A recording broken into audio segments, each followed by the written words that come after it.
president responding to Cuomo on Twitter this morning saying, quote, Governor Andrew Cuomo of New York has the worst record on death and China virus. 11,000 people alone died in nursing homes because of his incompetence. And this from the press secretary, Kayleigh McEnany, this morning.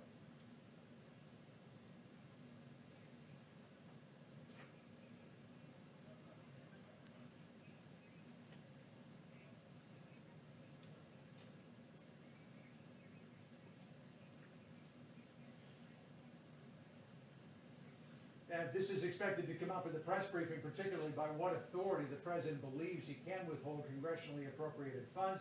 It's also my understanding, Melissa, that there will be a little fire at the top of today's briefing as Kayleigh McEnany expected to take square aim at Nancy Pelosi over what happened at that San Francisco salon in the last couple of days. Melissa?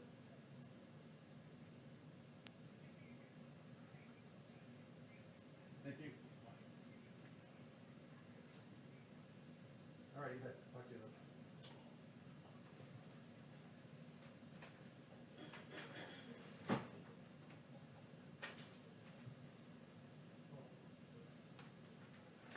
Hey, Peter, how are you? All right, thanks, John. Oh, haven't seen you for a while. I know.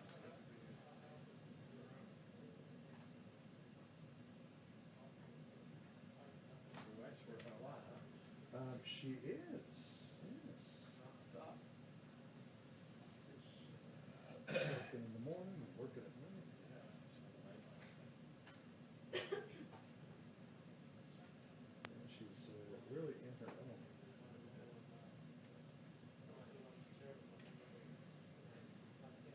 Every time I do a hit with this mask on, I really Right. breathe in and feel this good stuff. Well, these, I do better on these than I did on the, I was wearing the fabric ones for our convention stuff, and I was like swallowing fabric left and right. Yeah, we were given some that are made out of a really loose kind of sheer fabric, Yeah. and you can almost inhale it. Yeah, no doubt, I know. That's my experience too.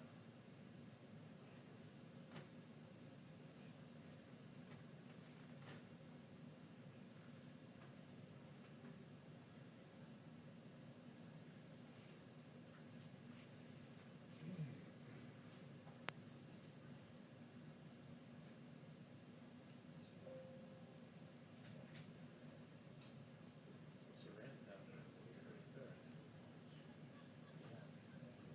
Remember last year it didn't rain for 6 weeks. Now if it doesn't rain for 6 hours. Last night.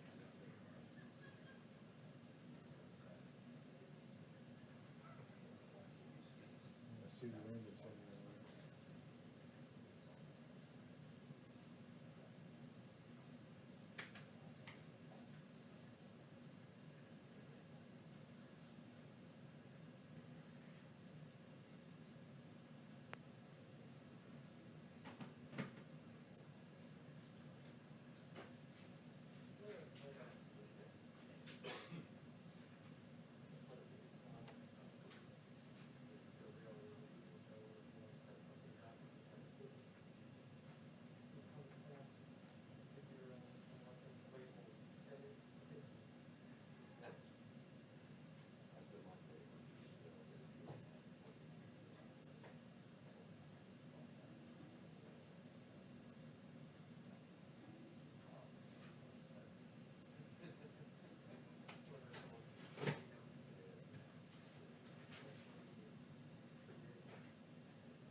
Oh,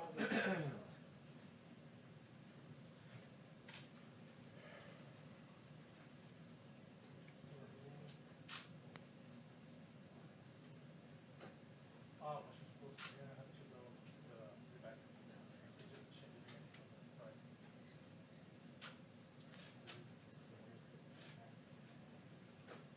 The other one's right there, in the corner, you got, go under there in front, hold on, whatever.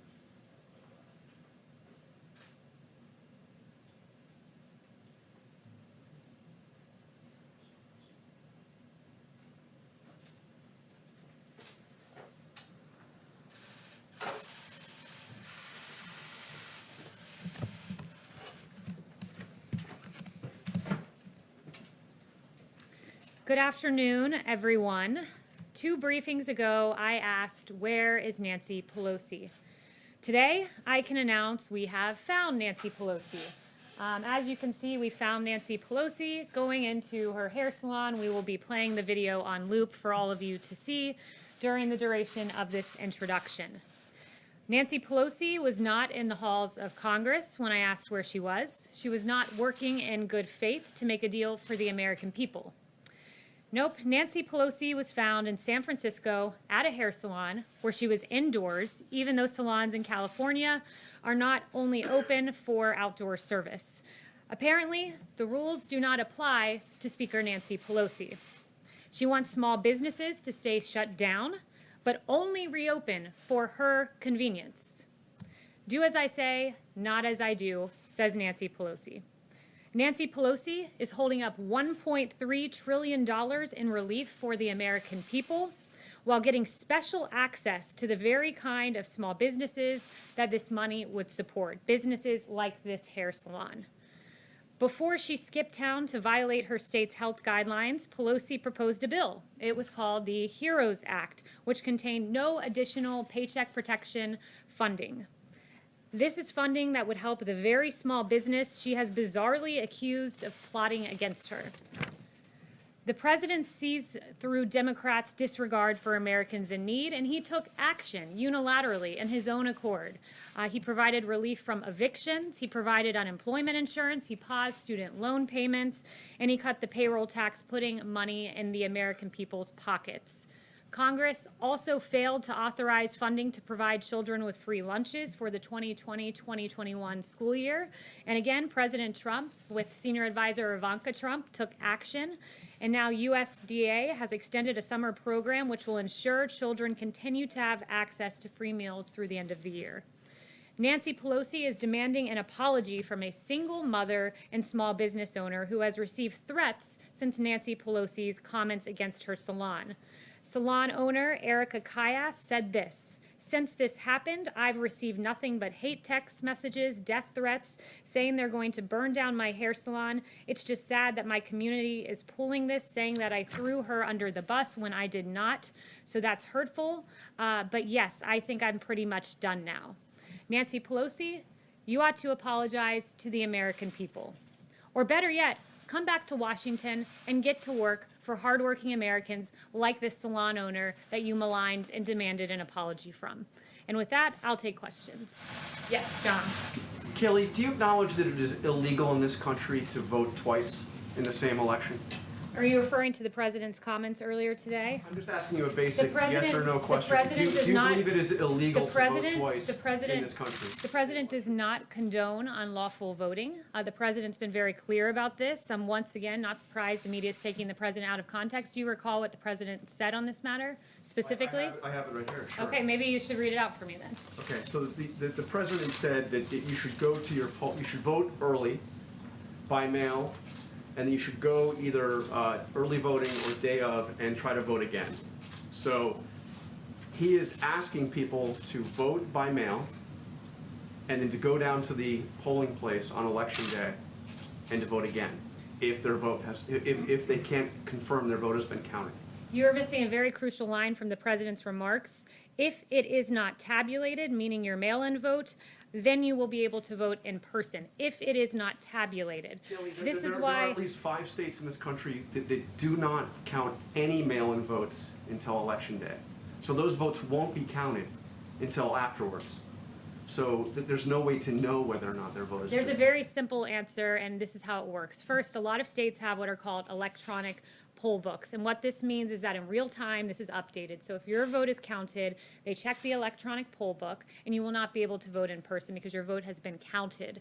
There's a secondary situation. So those who do not have electronic poll books, every single state in the country, you can cast a provisional ballot. And that is a ballot that is there, and if your vote that you have not mailed in is not counted, they will then count the provisional ballot. And that is exactly what the president's referring to. But what Democrats are doing is saying this: we want an entire new system for voting, one subject to fraud. Don't take it from me, take it from Jimmy Carter, who said in 2005, as part of a bipartisan commission, absentee ballots remain the largest source of potential voter fraud. So what Democrats want you to do is say, trust us, but don't verify. Don't verify that your vote's been counted. This president's trying to enfranchise Americans, which is exactly what he's been saying. He wants every American to have a vote because he understands what Jimmy Carter understood and what so many of us understood until the president started putting the focus on mail-in voting, and that was this, that it is subject to fraud. Every vote should count, and every American should verify that their vote is counted by going to their polling What do you say location. to the executive Done. director of the North Carolina Board of Electors who says that this would create a big problem on election day?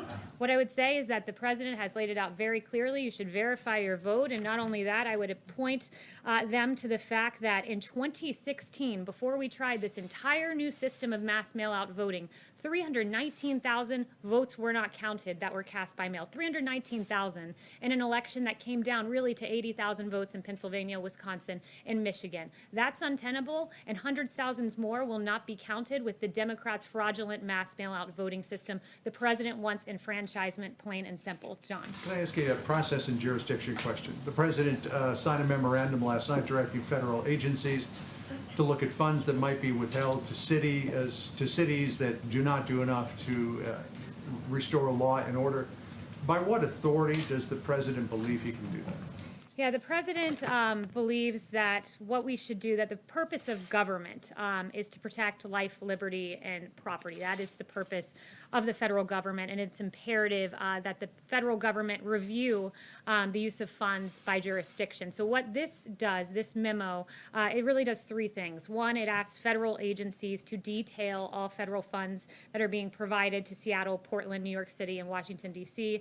Secondly, within 14 days, the Attorney General will develop a list of anarchist jurisdictions of lawlessness zones that are permitting violence and destruction of property. And then within 30 days, the White House Budget Director will issue guidance to the heads of agencies on restricting eligibility of or otherwise disfavoring to the maximum extent possible by law anarchist jurisdictions in the receipt of federal grants. And South Carolina v. Dole did note that you can withhold funding so long as it pertains to the federal program pertains to what you're trying to incentivize.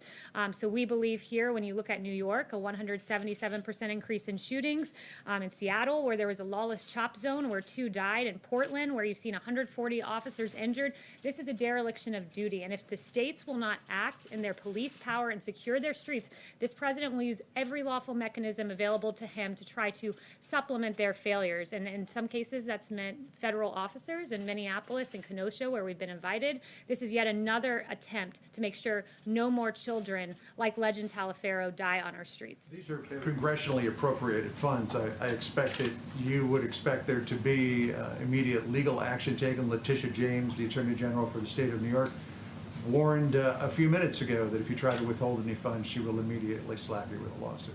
Well, she's free to do that. We believe that what we will do will be lawful within the bounds of the law, and we encourage states to act and cities to act in the way that Kenosha and Minneapolis did, although be it delayed a little bit there, they finally stepped up and asked for federal support, and they got it because too many Americans are dying on our streets, too many businesses being burned to the ground. That's not the American way by a long shot. Okay, Yes. just to follow up on that, the president, as we know, tried to withhold federal money from sanctuary cities, and he lost, as per the courts. So why isn't this also doomed to fail?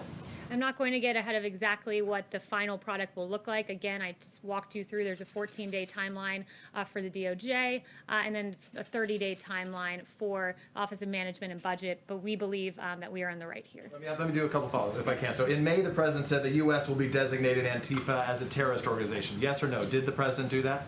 What the DOJ said is that they would be looking at Antifa-related charges in the lens of domestic To terrorism. be clear, they did not designate Antifa, To though. be clear, they will be pursuing domestic terrorism charges against Antifa individuals, anarchists who are wreaking havoc across our country, and who the suspect, at least in Portland, killed an innocent man out in Portland just over the weekend. Right, for sure. And then but they didn't declare him a terrorist organization as they said, They as he will said they be would. pursuing domestic terror charges. In 2017, You're noting he- a distinction without a In difference. 2017, he threatened to withhold federal funds from UC Berkeley if they did not allow free speech. Has he done that? I'll follow up with you on that. I guess the question is, the president makes a lot of threats, knowing that he's not going to follow through or that they're not legal. So is this what he's trying to do here yet again? No, the president will follow through. His memo is exceedingly clear. We are pursuing every avenue within the federal government to take care of the American people. When you have a 1-year-old being killed in New York, when you have a little beautiful girl in Atlanta named Sequoia Turner who lost her life, yes, this federal government will do everything within our lawful power. And yes, the president is serious about this. Can I follow up with one last one if I can? On Walter Reed, the president in November said he went to Walter Reed to begin his physical. He said he was there this week. He said he was there to complete his physical. In fact, your predecessor said the same back then, that it was to begin it. So which one was it when the president went to Walter Reed? The president did his physical in 2 parts. These are very extensive when you're doing a presidential physical, and he used the 2 visits to Walter Reed to complete the physical in 2 stops. Again, the media is engaging in conspiracy theories about the president's The health. president, no, just to be Yes. clear, Kayleigh, you said he did it in 2 stops, Yes. but he said he completed it. This week, he said he was there to Yes. complete it. You're saying that's not true. So his statement this Yes, week. next I'm question. sorry, I'm not correct, engaging Kayleigh? in conspiracy theories anymore. It's not a Yes. conspiracy theory. I'm just asking if he was correct. Go I don't ahead. wanna lose- Please, no, go ahead. Senator Schumer came out with a statement today saying that too much of the evidence points to the Trump administration pressuring the FDA to approve a vaccine by Election Day to boost his reelection prospects. Can you assure the American people that if a vaccine does come out before Election Day, is approved before Election Day, that it is safe and effective? And can you address his assertions that you are pressuring the FDA to come up with a vaccine before Election Day? No one is pressuring the FDA to do anything. This is, again, a bizarre theory spun up by CNN, among others. Let me note that the FDA, you had Dr. Han who said this, I can assure you 100% that the president has never pressured me to make a decision regarding any regulatory aspect of the FDA's work. He said that just a few months ago. It is absolutely the case. You had Secretary Azar saying this morning about the vaccine, whether it's October 15th or November 1st or November 15th, this is all about saving lives. You've had Dr. Fauci say, we in fact briefed the president today. This was a few weeks ago about this in the Oval Office. I was there for that briefing. And Dr. Fauci said there is no political pressure that I have seen at all to move quickly. This president wants to break through regulatory barriers to get a vaccine as safely to the American people as quickly as possible because lives are at stake, but he will not in any way sacrifice safety and making sure that this is 100% airtight before the American people receive it. So the priority here is saving lives, safety, and there will be a safe and effective vaccine in the works. And again, I think the CNN spinning up this conspiracy theory, it all was based upon the CDC career. Brought this up. Yes, and CNN was peddling a theory on this as well. Basically, you had career officials at the CDC who made a decision, who spoke with states about distributing vaccines. We're preparing in advance to have a safe and effective vaccine distributed because unlike the Obama administration during swine flu, they had real problems in that regard. The Obama administration promised 100 million doses by October. They then reduced that number to 40 million for the swine flu by mid-October when demand for a vaccine was at its highest. Supply fell dramatically short with as few as 11 million doses on hand. You even had their CDC director saying, we are nowhere near where we thought we'd be by now. We are not near where vaccine manufacturers predicted we would be. We share the frustration of the people who have waited online or called a number or checked a website and haven't been able to find a place to get vaccinated. Unlike the Obama-Biden administration, we make plans in advance. It's why we have contracts for 100 millions of vaccine production in advance, and it's why CDC career officials have worked with all 50 states to make sure that we can distribute this vaccine. We do our homework in advance, unlike Obama, Biden. One, Kayleigh, just Yes. one other one. So, former Vice President Joe Biden said on Alexei Navalny's poisoning that the mode of attack leaves no doubt as to where the responsibility lies. the Russian state. Does the president agree with that assessment? And has he made his voice known to the Russian government on this issue? So we're deeply troubled by the results released yesterday. Alexei Navalny's poisoning is completely reprehensible.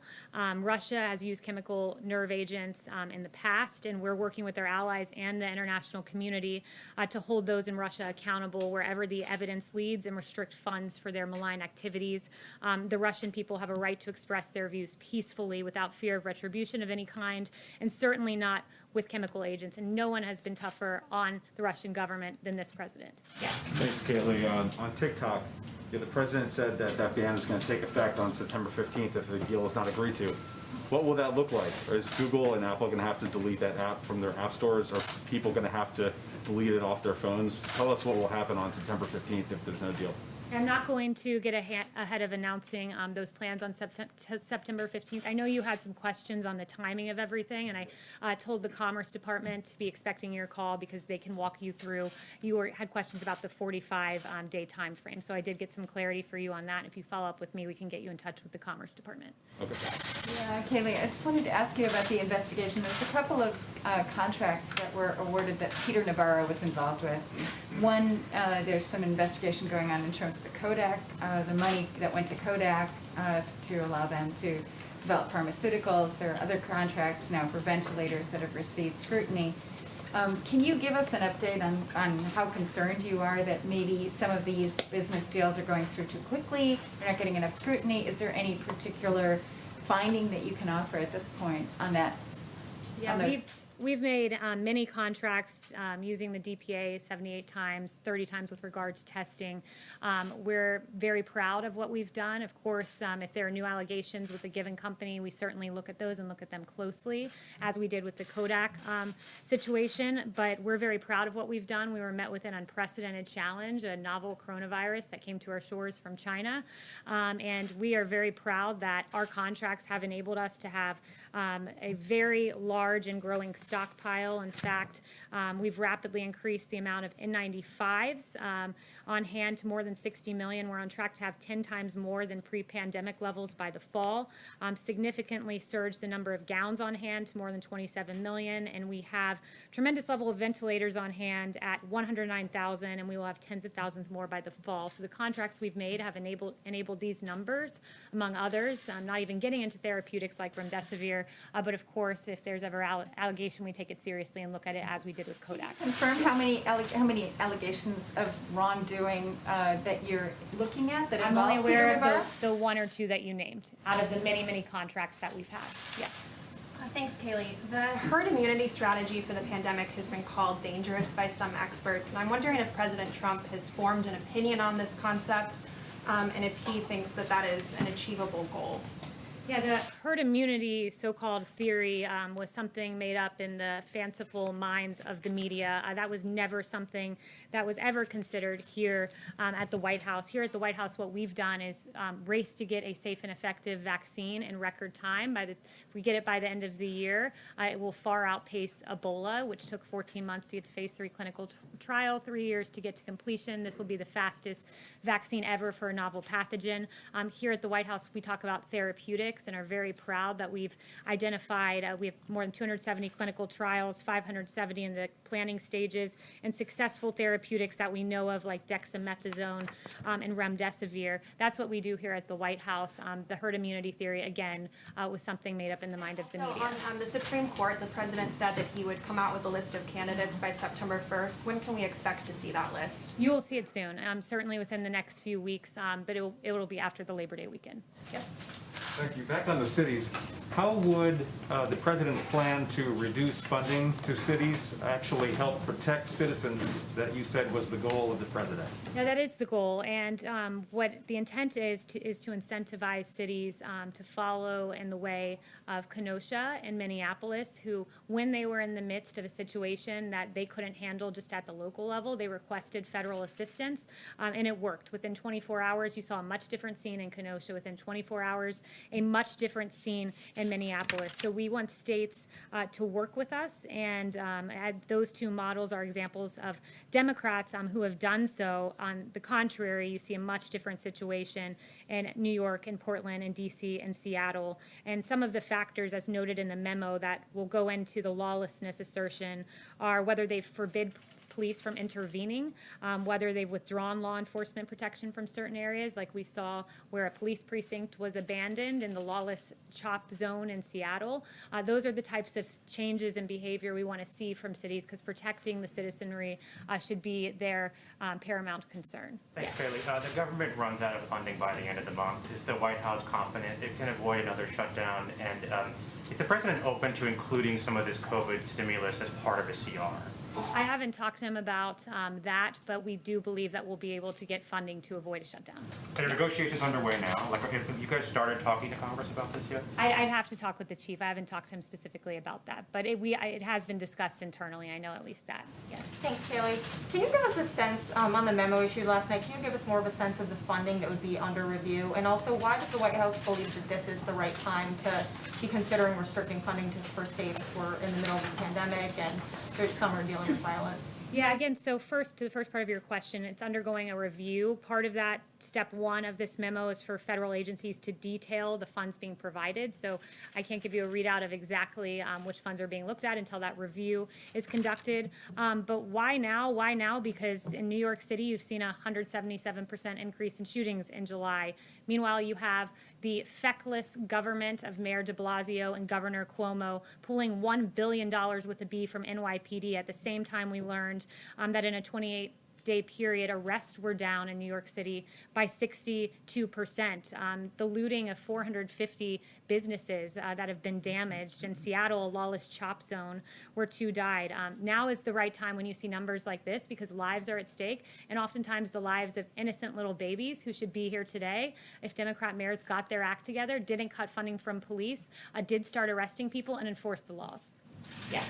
Thanks, Kayleigh. The president and Joe Biden are both going to be in Shanksville, PA, next Friday to commemorate 9/11.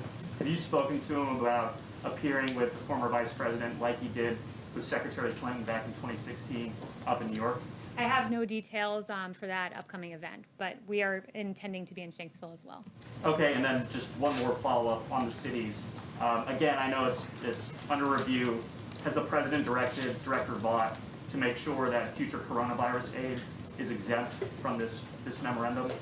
I don't see in what universe that would be connected to the issue at hand, which is ensuring lawfulness First in the through cities. FEMA or HHS or anything like that? But again, I don't want to get into the specific funding ahead of the review process that is ongoing. Yes.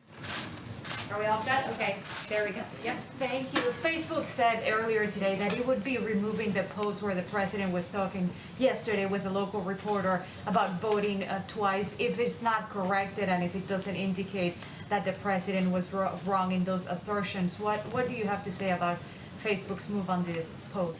You said Facebook designated a post. I missed the very first part. Right. They said that they would remove the post from those profiles who posted and do not say that the assertions of the presidents are wrong.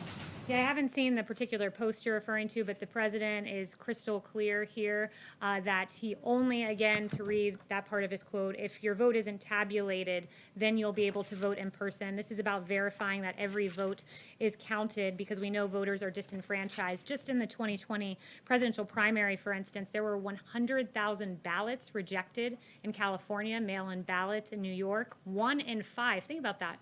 1 in 5 mail-in ballots were rejected, a total of 84,000 ballots rejected in New York City alone. And we know the thin margins by which elections are decided. And we also know that, as research has shown, young Black and Hispanic voters are more likely to have their mail-in ballots rejected. That's according to a Washington Post article. So the president wants enfranchisement, not disenfranchisement. That's his goal with the comments that he made yesterday. And if I may ask another one on immigration, please. Okay. The president had said that he will be issuing another order in September. Do you have any more information on that, when he may be issuing that immigration order? Yeah, no updates on a forthcoming immigration either. Thank you, Kayleigh. If you mentioned role model cities like Kenosha, if, say, Mayor de Blasio and Mayor Bowser, for instance, if they were to this week take specific actions and get some of the law and order back under control, would this memo continue to go forward, or would you continue to propagate the plans listed in this memo from We'd have to yesterday? see a radical change in behavior from the mayor of DC, who allowed a church to burn, from the mayor of Portland, who stood with the protesters only to be chased out of his own home, the windows shattered of his building by the very protesters he deemed peaceful, who were actually anarchists, who took the life of a 39-year-old man this past weekend. But look, when the local government doesn't act, we use every avenue available to us at the federal level, and that it pertains to this memo as one example. Another example is Operation Legend, which we're very proud of and have some new numbers for you on that. Since the operation's launch, more than 2,000 arrests, including 147 homicides, have been made. More than 544 firearms have been seized, and more than those are illegal weapons, and more than 7 kilos of fentanyl, 14 kilos of heroin, 12 kilos of cocaine, and 50 kilos of methamphetamine have been seized. And of the individuals arrested, 476 have been charged with federal offenses. And there's a detailed readout from DOJ of each offense and the great work that our federal law enforcement officials have done. So thank you to our police. Thank you to our federal law enforcement. You keep us safe when Democrat mayors and derelict governors do not. Thank you. Can you say something about airlines?